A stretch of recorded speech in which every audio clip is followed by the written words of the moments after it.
Abra sua Bíblia em Mateus, capítulo de número 13, verso de número 18.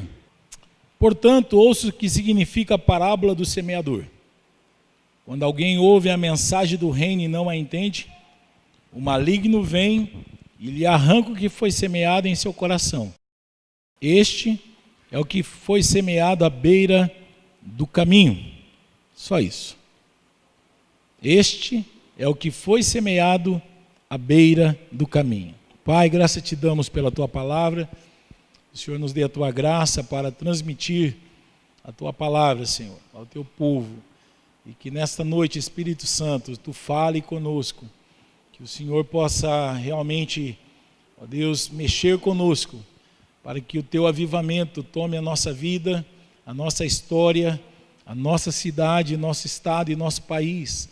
Tem-se falado que haverá um avivamento sem proporções sobre o Brasil.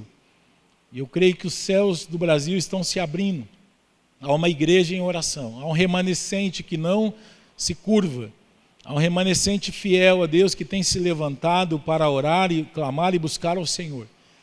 A gente buscando ao Senhor pelas madrugadas, a gente buscando ao Senhor pelo meio-dia, a gente buscando ao Senhor o dia todo. Há pastores, há irmãos que estão desejosos por ver realmente um avivamento que toque a nossa geração, Senhor. E eu faço parte desse povo que deseja, Deus, realmente ver os céus abertos. E assim como Estevão, os nossos olhos possam contemplar os céus abertos e a glória do Senhor invadindo a terra numa proporção tremenda, Senhor. Saindo de dentro de nós e tocando vidas, transformando famílias. Que nesta noite, Senhor, teu Espírito Santo possa falar conosco, em nome de Jesus. Amém. Queridos, um texto muito conhecido, um texto simples que fala da parábola do semeador.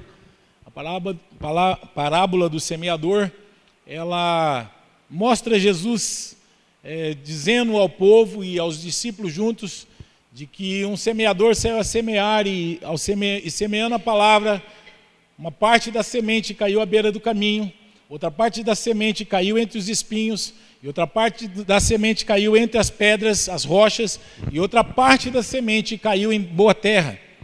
E para quem conhece a parábola, não vou ficar aqui falando, espero que a maioria dos irmãos conheçam essa parábola.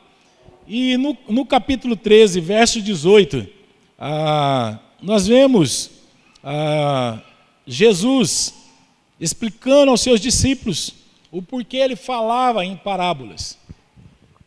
O porquê ele usava as parábolas para ensinar o povo, ensinar princípios. Hoje, para nós que temos o livro escrito, a Bíblia escrita, é fácil. Mas os discípulos não entenderam a parábola. E quando estavam só com o Senhor, falaram: Senhor, o que significa essa parábola? O que o Senhor quer ensinar para nós com essa parábola? E no nosso tempo, o que significa essa parábola a mim e a você? O porquê essa parábola para falar de apostasia e avivamento? Há algo interessante nesse texto que eu gostaria de chamar a atenção. O Senhor disse no verso 19, quando alguém ouve a mensagem do reino. A mensagem do reino é o que Jesus mandou nós pregarmos. Jesus não mandou ninguém pregar placa de igreja. Jesus não mandou você pregar um sistema novo de culto.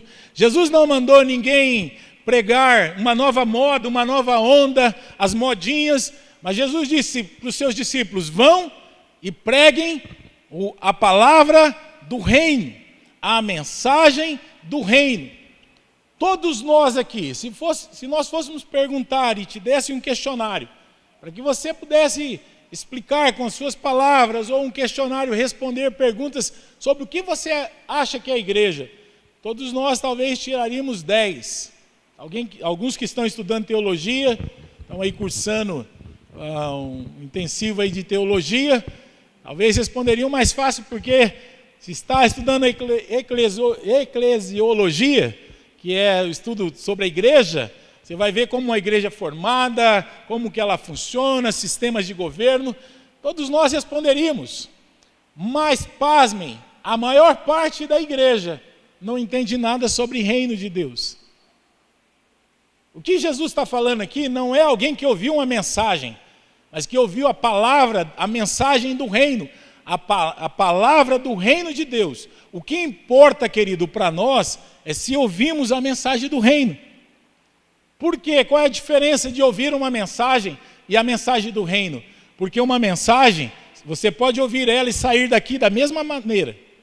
Você pode ouvir o melhor pregador. Eu posso trazer aqui o melhor pregador da atualidade do Brasil, considerado, alguns consideram aí Estevão Hernandes, um dos melhores pregadores, Augusto Nicodemos e tantos outros. Nós poderíamos, pastor Paulo Júnior, poderíamos convidar, pastor Luciano Subirá, um mestre, homens de Deus. Mas, se nós não entendermos que a mensagem que ele está falando é a mensagem do reino, de nada vai adiantar. Porque só ouvir uma mensagem, eu conheço muita gente que ouve mensagens e mensagens, sua vida continua da mesma forma. Eu conheço gente que ouve os melhores pregadores dessa cidade, mas continuam bebendo, continuam fumando, continuam adulterando, tendo duas famílias, continua mentindo, enganando as pessoas, e ouve os melhores pregadores da cidade. Eu diria, é bom porque o lugar do pecador é na igreja, o lugar do pecador é ouvindo a mensagem. Mas nessa noite eu quero dizer o seguinte: quando a mensagem do reino chega no nosso coração, tem que haver mudança. Diga, tem que haver mudança. É a mensagem do reino é o que vai fazer diferença no avivamento. A mensagem do reino é o que vai quebrar todo o poder da apostasia na nossa vida. É a mensagem do reino que blinda a nossa mente, que guarda a nossa mente contra as investidas da apostasia, quando nós ouvimos apenas uma mensagem. E queremos mais mensagem, queremos mais seminários, mais mensagem.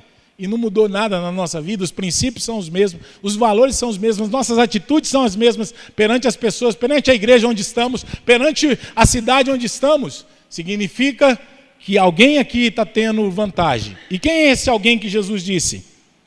Quando alguém ouve a mensagem do reino e não a entende, o maligno vem e lhe arrebata. A maior especialidade de Satanás, a maior especialidade do maligno é roubar a mensagem do reino da sua vida. Que mensagem não vai mudar nada, mas a mensagem do reino de Deus, ela vai mudar a sua vida, ela vai fazer uma diferença. A mensagem do reino traz novo nascimento, a mensagem do reino traz o poder do Espírito, a mensagem do reino traz quebrantamento, a mensagem do reino traz os dons espirituais, a mensagem do reino nos move e nos remove da apatia, da indiferença. A mensagem do reino nos mostra que há um mundo para ser conquistado. O maligno, queridos, ele tem roubado muitas mensagens de Deus, muita mensagem do reino na nossa vida. Qual que é o estado da igreja do nosso tempo?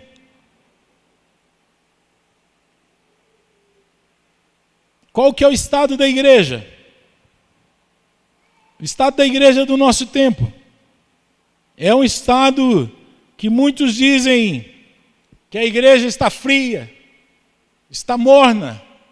Nós estudamos um mês todo, os pastores aqui pregaram sobre Sardes, sobre Filadélfia, pregaram, os pastores e líderes pregaram sobre Filadélfia, sobre Sardes, sobre Laodiceia, pregamos sobre Éfeso, Tiatira. Houve várias mensagens aqui, cada uma dessas igrejas tinha uma particularidade, mas uma delas, diz a igreja de Sardes, você tem fama de que está vivo, mas está morta. Por que está morto? Porque o inimigo tem roubado a mensagem do reino, porque entender de igreja não basta apenas, nós temos que entender a mensagem do reino, e a mensagem do reino vem para fazer diferença na nossa vida. É a mensagem do reino que trouxe avivamento em Jerusalém, é a mensagem do reino que trouxe avivamento em Samaria, É a mensagem do reino que trouxe a diferença em Éfeso. É a mensagem do reino que trouxe avivamento em Antioquia. Todos os textos em Atos dos Apóstolos, onde chegou a mensagem do reino, houve um avivamento. As obras das trevas recuaram, as obras das trevas foram quebradas, o poder das trevas foram quebradas,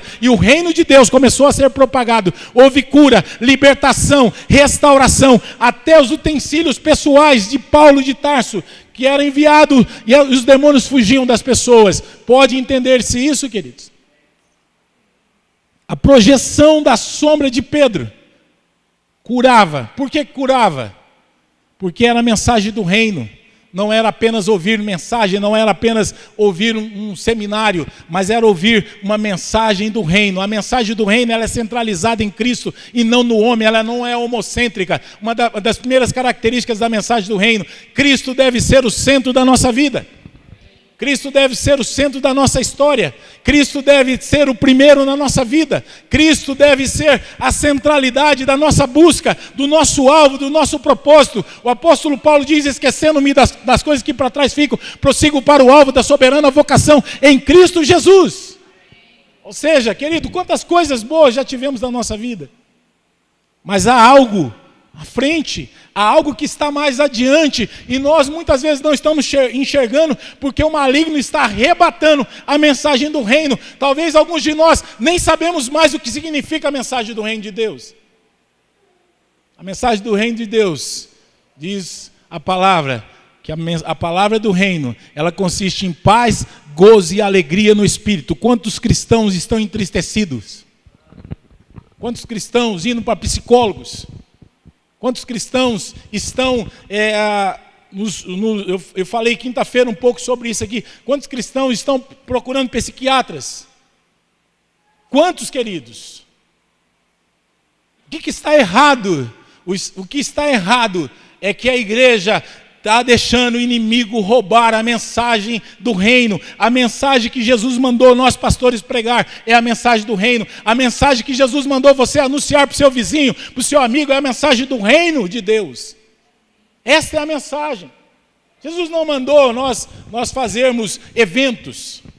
Nós fazemos eventos, sabe, porque é uma muleta que nós estamos usando. Nós podemos usar os eventos para pregar a mensagem do reino, mas não devemos fazer o evento para que as pessoas possam ouvir a mensagem do reino. O evento deve ser uma questão apenas de organização, mas a mensagem deve ser centralizada na mensagem do reino. O que vai fazer a diferença nesse país é a mensagem do reino. Esse tempo do avivamento que Deus está falando será um tempo que a igreja vai entender mais de reino de Deus do que ser igreja, vai entender mais de reino de Deus do que apenas fazer ajuntamentos. A mensagem do reino será o que vai sair da nossa boca, dos nossos lábios. A nossa língua vai falar a mensagem do reino. O reino de Deus, quando nós olhamos para as Escrituras, nós vemos que a intenção de Deus lá para Israel já era um reino. Em Êxodo, o Senhor disse: eu quero que vocês sejam uma nação do quê? De reino e sacerdotes. Eu quero que você, Israel, seja uma nação de reino e de sacerdote. O que significa reino? Significa eu vou ser aquele que governa as suas vidas.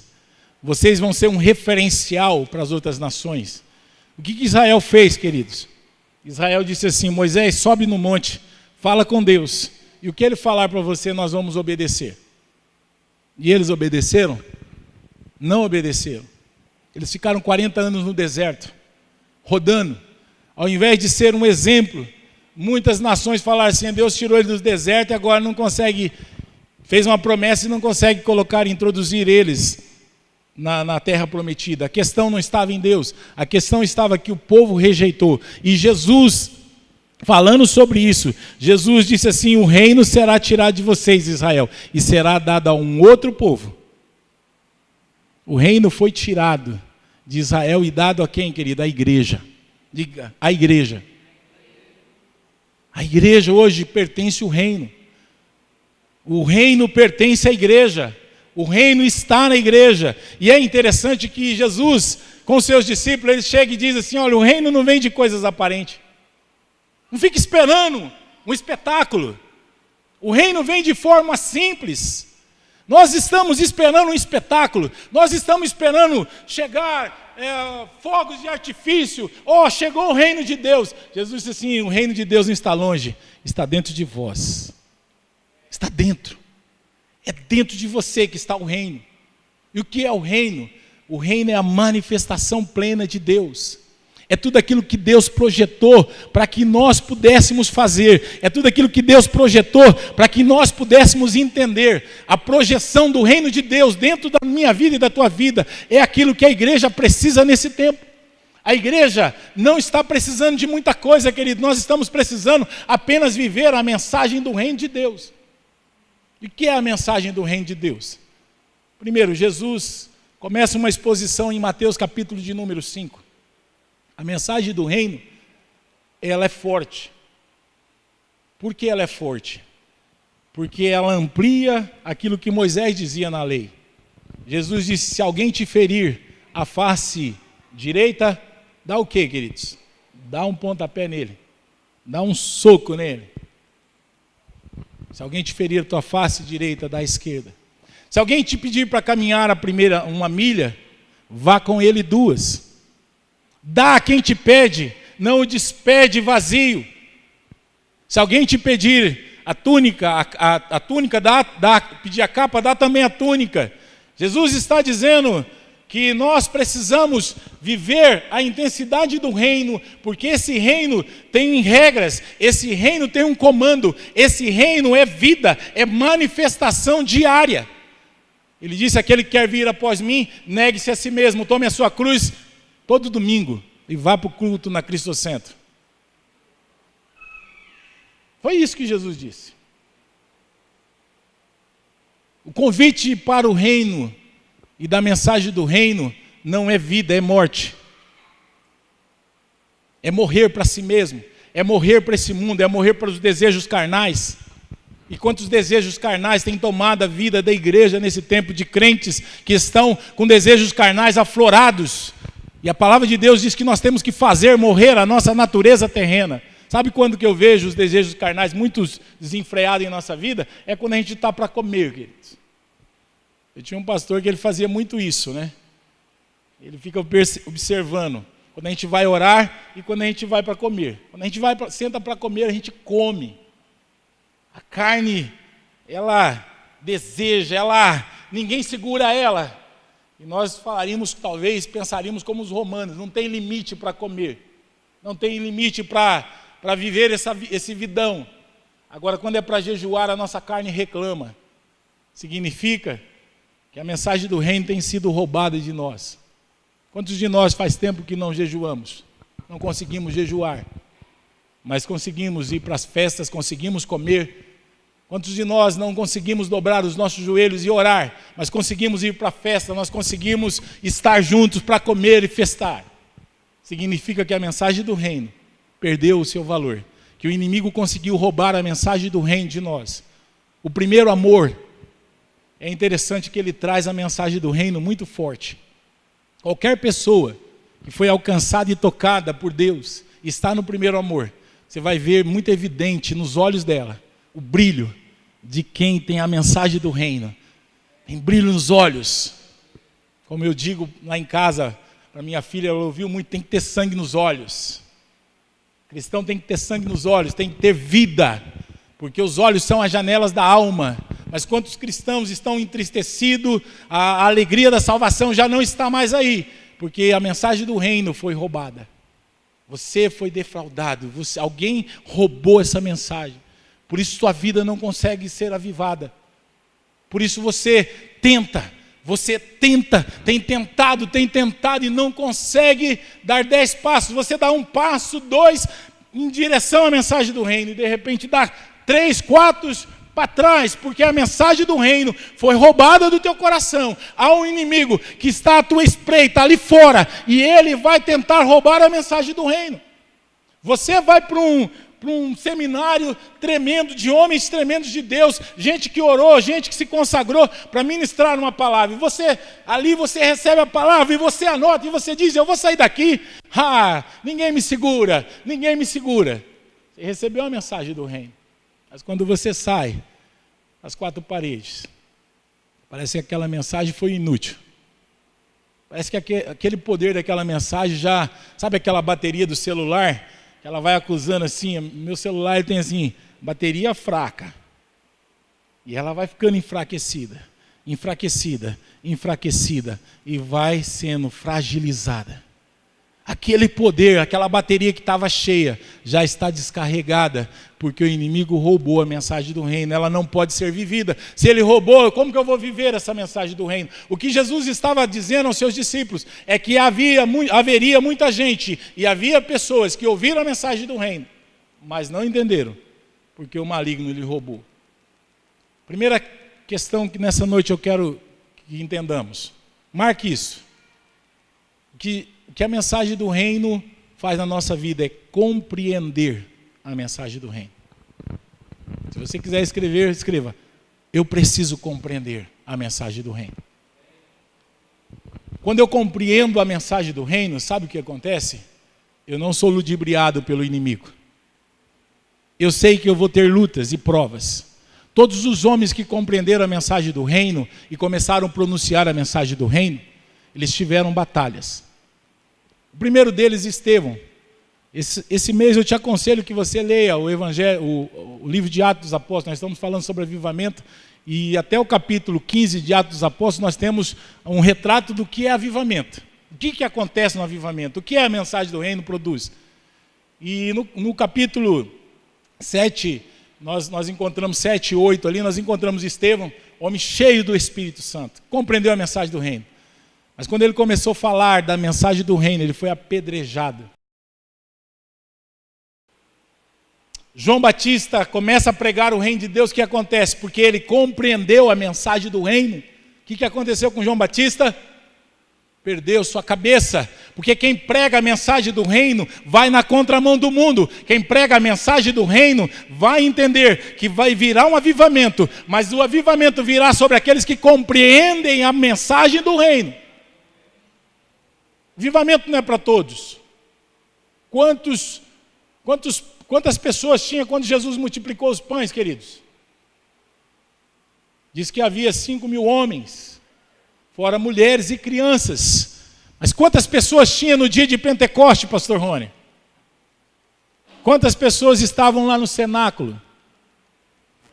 120, apenas.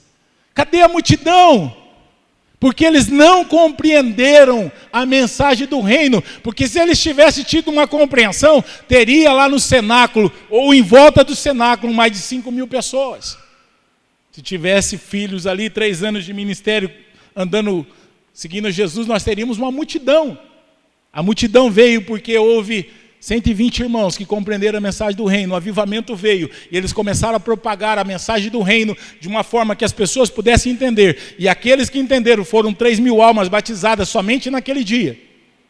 Porque a mensagem do reino, a compreensão da mensagem do reino, ela também nos faz a ser propagadores da palavra, de uma maneira que as pessoas possam compreender a palavra. Nós somos os detentores daqueles que devem compreender a mensagem. Há um mundo perdido, há pessoas que precisam de uma mensagem, há pessoas que estão me ouvindo pela internet e vão poder ouvir a mensagem. Deus tem um plano, um propósito na vida delas, e esse propósito é que elas compreendam a mensagem do reino de Deus.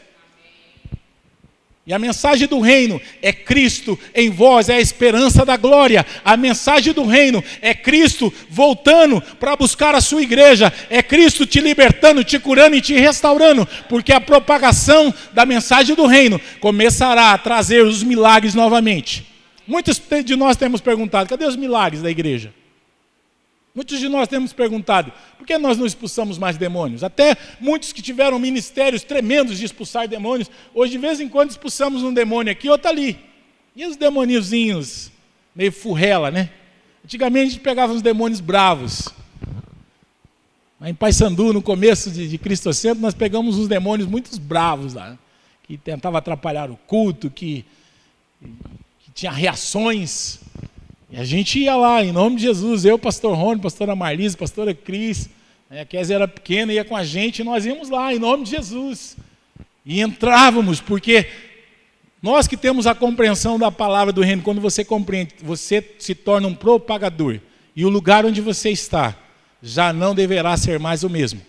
Diga assim: no lugar onde eu estou, na minha casa, na minha família, onde eu trabalho, não pode ser o mesmo lugar, porque eu compreendo a palavra do reino. No reino é diferente da religião. Na religião, nós cremos que os pastores devem fazer as coisas. Quem entende a mensagem do reino, sai propagando a mensagem. É um instrumento de Deus. Se você pegar Lucas 9, Lucas 10, você vê Jesus enviando seus discípulos. E é interessante.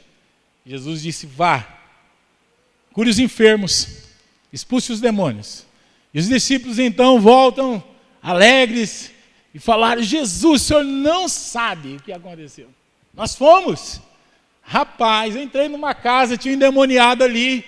E quando ele veio, teu nome mandei embora. E o demônio foi embora. E eles começam a relatar, todos eles. Todos eles. Depois Jesus envia os 70. E os 70 voltam com os mesmos relatos. Porque agora eles não apenas ouvem a palavra, não ouvem uma mensagem, agora eles são propagadores, porque compreenderam a mensagem do reino. E agora eles entendem que assim, o poder e a autoridade que estava sobre Jesus foi dado sobre eles. E eles é representação de Jesus, ele é o corpo de Cristo. Eles é a igreja da atualidade, que tem um alcance maior. Por isso Jesus disse: aquele que crê em mim fará obras maiores que eu faço. Ou seja, nós estamos aqui, queridos, para fazer a obra que continua, a obra de Jesus nessa terra. Nós somos os propagadores. Eu ouvi há uns 7 anos atrás que a igreja dos últimos dias deve ser a igreja de todos os crentes, de todos os salvos, de todos os santos, e não uma igreja de estrelas. E eu marquei isso no meu caderno, porque isso me impactou. Eu falei: Senhor, eu creio numa igreja assim, onde não apenas pastores se levantam, mas onde cada membro da igreja se levanta e traga os salvos redimidos pelo Senhor, pelo poder que há no reino de Deus. Esse é o evangelho do reino, queridos. Jesus inicia a sua mensagem como uma mensagem do reino de Deus. Os apóstolos pregavam o reino de Deus. A igreja, enquanto ela pregou o reino de Deus, ela foi efetiva no seu alvo, no seu projeto e no seu propósito. Quando a igreja deixou de pregar o evangelho do reino, ela começou a ser uma igreja de apenas projetos humanos. Então nós fazemos coisas, como pastores somos cobrados a fazer algumas coisas. Pastor não tem atividade para isso, não tem atividade para aquilo, não tem atividade para aquele outro. E aí a gente vai fazendo os programas. Agora, quando o reino é pregado, não existe programa humano. Que programa humano vai poder conter uma congregação de 3.000 almas que se acrescentou num só dia, numa só pregação? Que programa pode arrumar um lugar para reunir as pessoas no outro dia, no outro culto, quando mais de 2.000 almas foram acrescentadas numa igreja? Qual é o programa humano que pode isso? Qual é a finança que pode fazer isso? Na mensagem do reino, nossos padrões e nossas estruturas são quebradas, destruídas. Tudo aquilo que a gente aprendeu de igreja não serve. Porque as estruturas não podem conter aquilo que a mensagem do reino causa neste mundo. O que este mundo está precisando é de uma mensagem do reino de Deus. Pastores, o que esta igreja precisa é da mensagem do reino. Irmãos, o que essa igreja precisa, o que você precisa é da mensagem do reino. O que os seus familiares precisam ouvir é a mensagem do reino. Líderes, aqueles que têm chamado de Deus, o que as pessoas que estão à sua volta estão precisando ouvir é a mensagem do reino e não outra coisa. Quem dera, nesses próximos dias, sejamos visitados pelo poder e graça de Deus, de uma forma em que nos nossos lábios não haja outra coisa a não ser falar da mensagem do reino de Deus para as pessoas que estão à nossa volta. Quem dera a nossa igreja se tornasse efetiva nessa cidade por ser propagadora da mensagem do reino. Quem dera, queridos, nós saíssemos hoje deste lugar dizendo: eu fui chamado para pregar a mensagem do reino. Por que nós temos que compreender, querido? Porque quando eu compreendo, eu consigo falar. Segunda coisa, Jesus fala nesse texto de Mateus 13, Ele diz que o que caiu em boa terra produz. A mensagem do reino, ela faz com que a pessoa seja produtiva. Diga para o seu irmão, produtivo. Seja produtivo, produtiva, minha irmã. Todo aquele que ouve a mensagem e compreende, não tem como não ser produtivo. O que é ser produtivo? Se eu ou você chegássemos hoje perante Deus e Ele perguntasse, cadê os seus frutos? Quantas pessoas você produziu? O quanto você produziu para mim? Cadê? Cadê a sua produção? Cadê aquilo que eu confiei a você? Você produziu? Jesus conta uma parábola que havia uma árvore em que por 3 anos o seu dono vinha e procurava frutos nela e não achava. Então a pessoa disse, corta. Disse que para a pessoa que cuidava da terra, corta porque só está ocupando espaço.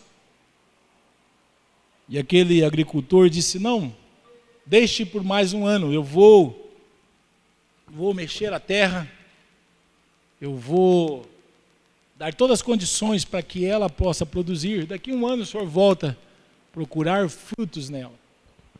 Queridos, nosso coração é essa terra que recebe a mensagem. O meu coração e o teu coração é essa terra. A grande questão é como está o meu coração e o teu coração. Quais os resíduos que têm estado no meu e no teu coração? Seu coração está endurecido pelas lutas? Teu coração está endurecido pelo fracasso? Teu coração está entristecido porque alguém entristeceu, fez algo para você e entristeceu? Teu coração está com ódio, rancor, está com mágoa? Mágoa é águas sujas. Como está o teu coração? Está com falta de perdão? Ou precisa pedir perdão para alguém? Como está o nosso coração? Porque a mensagem é boa. A semente é boa. Pode uma árvore má dar um bom fruto? Pode, queridos? A palavra de Deus diz que não, e eu também nunca vi uma árvore má dar bom fruto. Você olha os frutos bonitinhos e você vai tentar pegá-lo, você não consegue pegar, comer. Nós precisamos produzir. Mas para isso nós temos que pedir que Deus faça uma limpeza, assim como esse agricultor. Senhor, mexe no meu coração. Eu quero produzir. Produzir é algo que aqueles que estão no reino têm que fazer. Seja um frutinho, ou 2 ou 3, não importa. Eu conheço espécies. Nós tínhamos tinha uma árvore que ela dá, aqui é assim uma flor que ela dá uma vez ou 2 vezes, uma flor no ano, né? Aquela cacto lá, 1 vez ou 2 vezes, mas é lindo. É lindo, é um cactus. E eu vi aquela flor, eu fiquei abismado, que coisa linda, extraordinária. Não importa a quantidade, mas é necessário que sejamos árvores que possam produzir, porque quem ouve a mensagem do reino e compreende, vai produzir. Produzir é algo que está no coração de Deus. Produzir é necessário. E frutificar, que é como produzir, é interessante, porque a vara de Arão, quando houve uma confusão sobre com quem Deus falava, quem Deus escolheu para ser sacerdote, Deus falou para Moisés, olha, pegue uma árvore, uma vara de cada tribo e traga na minha presença.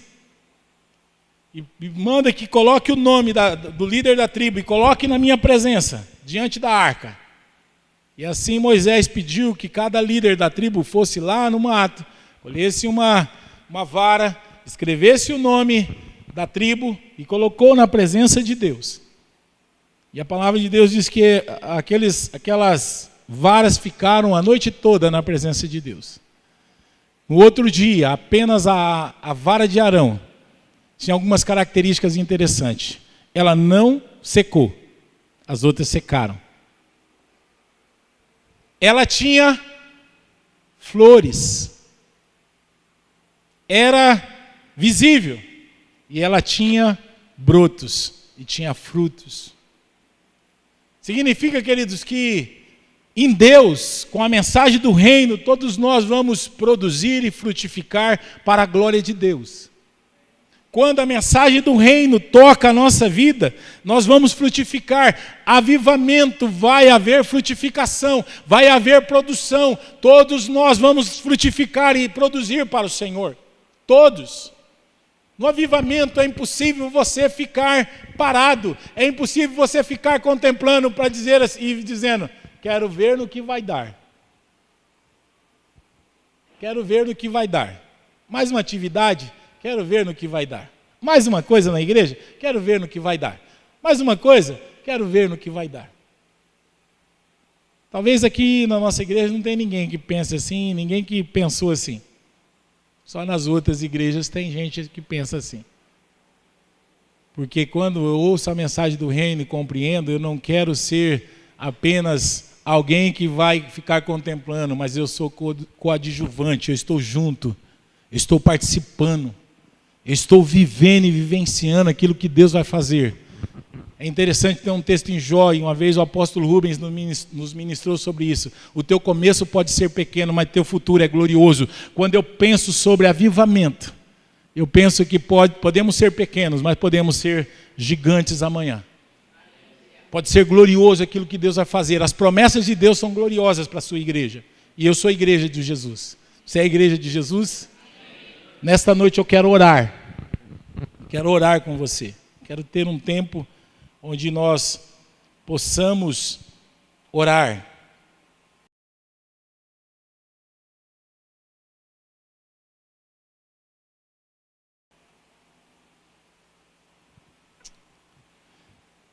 Aleluia. É interessante que nós, às vezes, ficamos esperando algo muito extraordinário. E as coisas de Deus são simples. E nessa tarde, enquanto eu preparava essa mensagem, essas três coisas apenas, Deus falou comigo. Pela manhã eu me fechei no meu quarto, estive o dia todo, só saí para almoçar com a família, ter um tempinho com eles. Mas Deus me disse sobre a importância da compreensão. Tem muita gente aqui que não compreendeu ainda a mensagem do reino. O inimigo tem te roubado, querido. Segunda coisa, olha para a tua vida. Vê a falta de produzir algo para o Senhor. O que você tem produzido para o Senhor? E cadê os seus frutos? Terceira coisa. O que é frutos, queridos? Frutos são vidas, são almas. Durante um tempo, muitos de nós falamos, fruto é o seguinte, o irmão oferta, não, o irmão limpa a igreja, isso é fruto. Não, isso é serviço. Eu não vejo hoje isso. Durante anos, eu ouvi muita gente falando, não, eu, irmão, não prego, mas eu toco. Eu toco. Então esse é meu fruto. A Bíblia não fala disso. Frutificar para o Senhor é almas. Eu não sei quantas almas você ganhou, levou a Cristo. Mas eu posso te dizer algo. Os céus se abrirão sobre a sua vida. A glória de Deus está dentro de você. O reino de Deus está dentro de você. E você será um instrumento que Deus vai usar nessa geração para alcançar o maior número de pessoas. Teve um homem que foi chamado despovoador do inferno. Esse era o apelido dele, despovoador do inferno. Levou mais de 500 mil de pessoas a Cristo. Já pensou você ter um apelido desse, irmãos? Despovoador do inferno, por quê? Jesus disse, as portas do inferno não prevalecerão contra a igreja. Eu creio que avivamento é quando nós vamos lá e tiramos os cativos que estão lá e trazemos para o reino do Filho do seu amor, pelo poder que há no nome de Jesus. Então eu quero orar com você nessa noite. E termino o meu sermão, talvez um dos sermões mais curtos que eu já preguei aqui, com razão, um dia que eu não preguei. Quando estávamos no outro templo lá, muitos anos atrás, eu não preguei. Mas eu quero orar com você. Essa palavra não é uma palavra de condenação, mas eu quero que você reflita o quanto você tem compreendido do reino. Segundo, o que você tem produzido para Deus? Você tem produzido só para você mesmo? Eu disse domingo passado, para quem não esteve aqui, se esperamos apenas nessa vida, somos os mais miseráveis dos homens, diz o apóstolo Paulo. E terceira questão, você quer frutificar para o Senhor? Você quer entrar com 10, 15, 20 pessoas aqui, servindo ao Senhor, convertidas? Fala, pastor, eu tenho tentado. Os meninos estão indo lá no colégio, Lucas, Giovanni e o Gui, não sei se mais alguém tem ido com eles. E esses dias falou, é difícil. Às vezes, poucas pessoas vão lá nos ouvir. Eu falei, o que vocês estão fazendo aqui vai redundar na eternidade. Não pare de propagar a palavra, porque houve tempos em que homens de Deus iam para as ruas e ninguém os ouvia. Houve tempo em que homens de Deus saíram para pregar em alguns lugares e ninguém os queria ouvir. John Wesley foi proibido de pregar na sua igreja, na sua denominação. Então ele disse, a minha congregação é o mundo. E ele começou em cima de um caixotinho. Pastor Marcos, que já estudou aí teologia aí, sabe a história da igreja? John Wesley subiu num caixotinho e disse, a minha congregação é o mundo. E ali ele começou a ganhar almas. Não importa como você vai fazer isso, mas eu quero orar. Se você quer compreender, deixar hoje e sair daqui falando, Senhor, eu não quero ser roubado pelo inimigo, eu quero que você venha aqui à frente. Você que talvez compreende, mas ainda não vê que você está produzindo algo para Deus. Eu quero que você saia do seu lugar e venha aqui. Talvez fale assim, há um desejo, eu não creio que uma pessoa venha para a igreja, esteja com a igreja e não tenha vontade de produzir. Mas há algo no teu coração que precisa ser limpo, precisa ser arrancado e removido.